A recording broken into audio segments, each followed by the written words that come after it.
ಅತ್ರಿ ಮಹರ್ಷಿಗಳ ಸತಿ ಅನಸೂಯ ಪರಮ ಪತಿವ್ರತೆಯಾಗಿರುತ್ತಾಳೆ.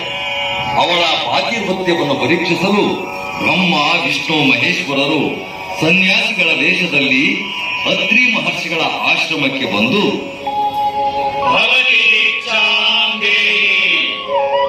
ಈ ರೀತಿ ತ್ರಿಮೂರ್ತಿಗಳು ಭಿಕ್ಷೆ ಯಾಚಿಸುತ್ತಾರೆ. ಆಗ ಅನಸೂಯ ಹೊರಬಂದು ಇವರನ್ನು ನೋಡಿ ತನ್ನ ದಿವ್ಯ ದೃಷ್ಟಿಯಿಂದ ಬಂದಿರುವುದು ತ್ರಿಮೂರ್ತಿಗಳೆಂದು ಗ್ರಹಿಸಿ, ಬನ್ನಿ ಪೂಜ್ಯರೇ, ಒಳಗೆ ಬನ್ನಿ. ಅಮ್ಮ ಅನಸೂಯ, ನಮಗೆ ತುಂಬಾ ಹಸಿವೆಯಾಗಿದೆ, ಪ್ರಸಾದ ಸಿಗಬಹುದೇ? ಇವನು ಬ್ರಹ್ಮ ಪ್ರಸಾದ ಕೇಳುತ್ತಿದ್ದಾನೆ. ಏನು ವಿಚಾರ ಮಾಡುತ್ತಿರುವೆ ಅನಸೂಯ? ಪ್ರಸಾದ ಸಿಗುವುದಿಲ್ಲವೇ? ಖಂಡಿತ ಸಿಗುತ್ತದೆ ಪೂಜ್ಯರೇ, ಒಳಗೆ ಬನ್ನಿ.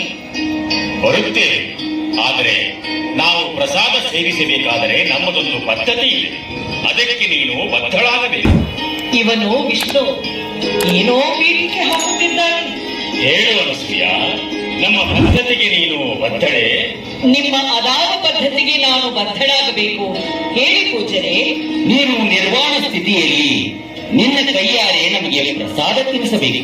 ಇವನು ಮಹೇಶ್ವರ. ಈ ಮೂವರು ನನ್ನನ್ನು ಪರೀಕ್ಷಿಸಲು ಬಂದಿದ್ದಾರೆ. ಹೇಳು ಅನಸೂಯ, ನಮ್ಮ ಇಚ್ಛೆಯನ್ನು ಪೂರೈಸುವಿಯಾ? ಅದಕ್ಕೇನಂತೆ, ನಿಮ್ಮ ಇಚ್ಛೆಯನ್ನೇ ನಡೆದುಕೊಳ್ಳುತ್ತೇನೆ, ಒಳಗೆ ಬನ್ನಿ. ಈ ರೀತಿ ಅನಸೂಯ ತ್ರಿಮೂರ್ತಿಗಳನ್ನು ಕರೆದೊಯ್ದು ಉಳ್ಳಿರಿಸಿ ತನ್ನ ಪತಿ ಅತ್ರಿ ಮಹರ್ಷಿಗಳ ಕಮಂಡಲದೊಳಗಿನ ನೀರನ್ನು ಅವರ ಮೇಲೆ ಸಿಂಪಡಿಸುತ್ತಾಳೆ. ಆ ತಕ್ಷಣ ತ್ರಿಮೂರ್ತಿಗಳು ಶಿಶುಗಳಾಗಿ ಬಿಡುತ್ತಾರೆ.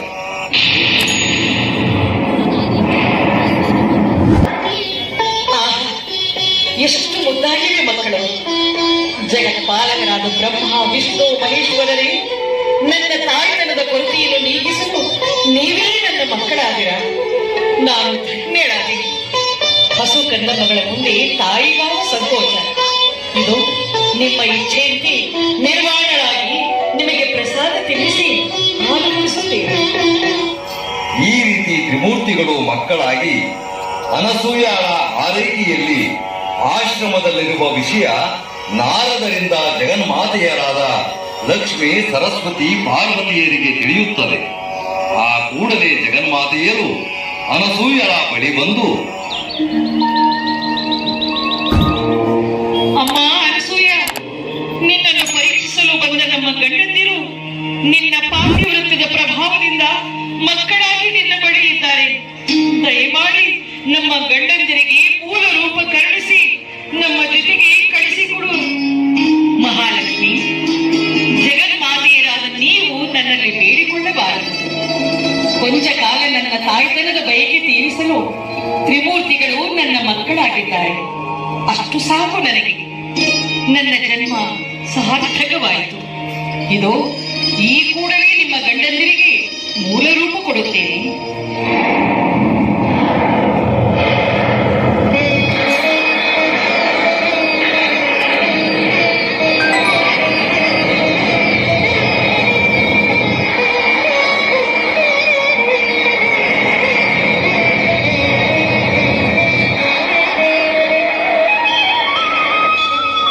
ಹೀಗೆ ಅನಸೂಯ ಲಕ್ಷ್ಮಿ, ಸರಸ್ವತಿ, ಪಾರ್ವತಿಯರಿಗೆ ಅಭಯವಿತ್ತು ನೀರು ಚಿಮುಕಿಸಿ ತ್ರಿಮೂರ್ತಿಗಳಿಗೆ ಮೂಲ ರೂಪ ಪ್ರಸಾದಿಸಿ ಜಗನ್ಮಾತೆಯರೊಂದಿಗೆ ಕಳಿಸಿಕೊಡುತ್ತಾರೆ.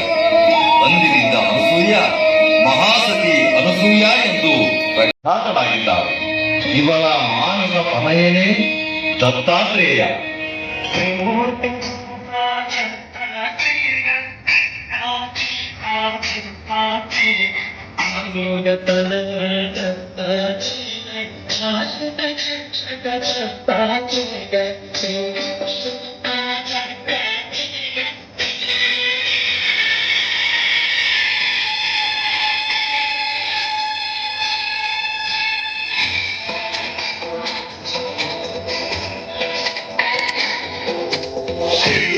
चढ़ायो अच्छा मुझको